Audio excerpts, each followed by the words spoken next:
Hey guys, what's going on? Stats Gaming HD here, bringing you some WWE 2K15 on Xbox One.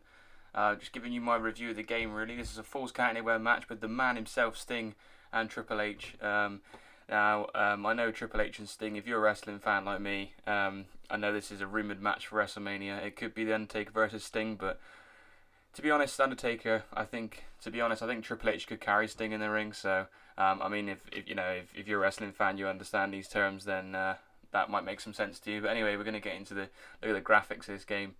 Absolutely unbelievable. I'm sorry this review is a little bit late, but I wanted to give it like near enough a week so I could give it a full verdict. Really, I've been playing my career mode, showcase mode.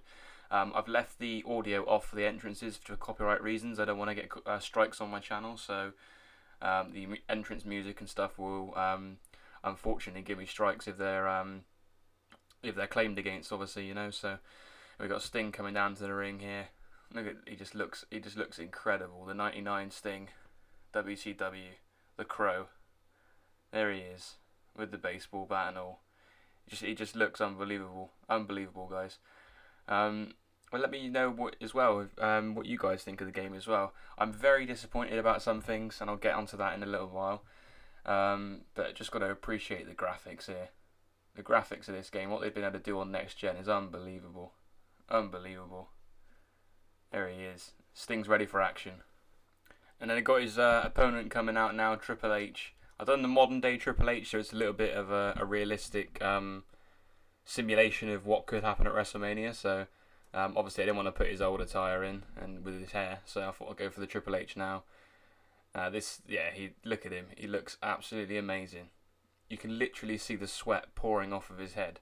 Now I know that's disgusting, I know it is, but it just goes into detail of how graphically advanced it is from last generation. It's just some of the minor look at the veins in the side of his head. Like you just wouldn't get that on last gen, and it is such a step up.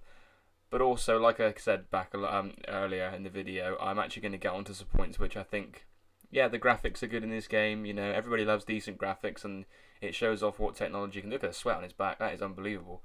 And but yeah, I just need to clarify a few things that I'm really unhappy about. And I know you guys know these things have already been taken out of the game, and things that they haven't really done too well on.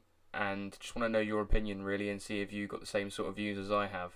We got Triple H here doing the trademark entrance where he spits the water out. It's time to play the game.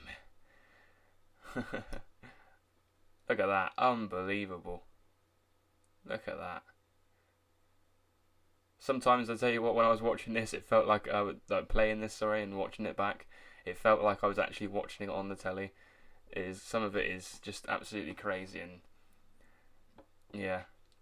I might sound like I'm brown nosing the game in a minute, but trust me, when I get into this gameplay, there's some things that I really do not like about this game that I'm going to actually share with you, and I'm going to be honest about it. But all in all, to be quite honest, guys, it is a very, very good game for what we've been brought by 2K.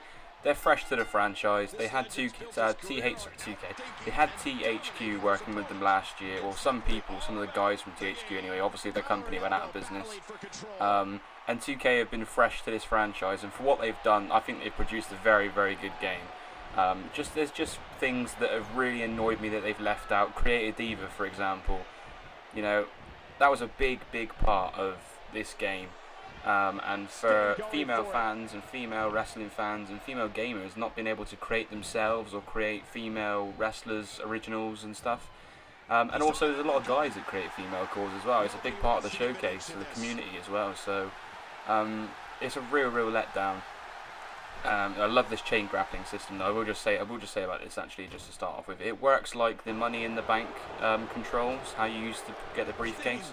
You basically swing the right stick about until you find the hot spot, and basically that is, you hold it there and that goes into the next grapple move.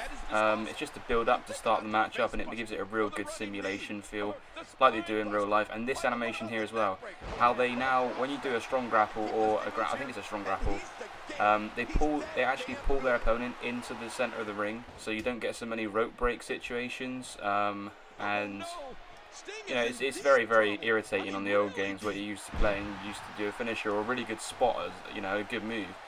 and then you'd have this annoying rope break of their foot being like an inch under the rope. You know, it's just, it used to do my head in. I know that anyway. But there's so many more animations and so much more gameplay improvements, mechanics, physics, all that in this year's game. Triple H, yeah, you know, showing it again, how he pulls him just that bit further back to stay away, and this as well, how he pulls them away from the ropes to be able to do a ground grapple as well. I really think that's a cool addition to this year's game, and it just feels like a new WWE franchise. I will admit it does feel like a new WWE franchise. And the thing I've always loved about WWE games personally is being able to do fantasy matches. But I'm a really big call creator. I love creating calls, and I know a few of my friends do as well, who may or may not watch this video. If you do, shout out to you. Anyway, yeah, in Create a Diva, we used to create a lot of divas. Now, you might think that's a little bit weird, a guy's creating divas, but you know, when you can get some really good attires going on and different things like that, it actually does make the game a lot more enjoyable. And I was a very, very big male core creator as well. I used to create a lot of male cores, myself included, and other fantasy cores. And we got the new Creative Superstar, what do they call it? They call it the Creation Suite, the Creative Studio, where you can import logos now. Now that is something I'm very, very happy about. But I'm so gutted that we can't use it on female cores. You know, we could have made some really, really great attires for the female cores with that thing. I've actually managed to make a few great attires for my core for my career mode. If you want me to showcase myself in the game, then let me know in the comments, guys, or, you know, just, yeah, hint towards it. And if you want me to do some core showcases where I download things off Community Creations, give people credit for the core, and just show you guys the core and how you can download them, that would be good if you let me know if you want to see that sort of thing. But yeah, also I'm a little bit disappointed how Create an Arena hasn't made it in this year. I loved creating custom arenas, like from New Japan to old WCW arenas, ECW, you know, all those great historical events and arenas that you cannot create anymore. And I know that all this stuff was bound to be in next year's game. And 2K themselves actually said that it was just because it's a new, you know, it's a new build. They just didn't make the cut, in other words. And I completely understand that. You know, I'm annoyed about it, as a lot of people are, but I think we've got to take it on the chin a little bit. You know, there's nothing we can do. We're not going to magically Stinger Splash. I love that move. We're not going to magically put it into the game. It's not going to just appear tomorrow, so yeah, the sooner we get over it, the sooner it's going to make things a lot easier. But I completely sympathise with people that are annoyed about it, because I'm annoyed myself about it. I'm not going to try and sugarcoat that. And Sting just hit the Scorpion Death Drop there. What a move. That is going to wrap this video up, guys, I think.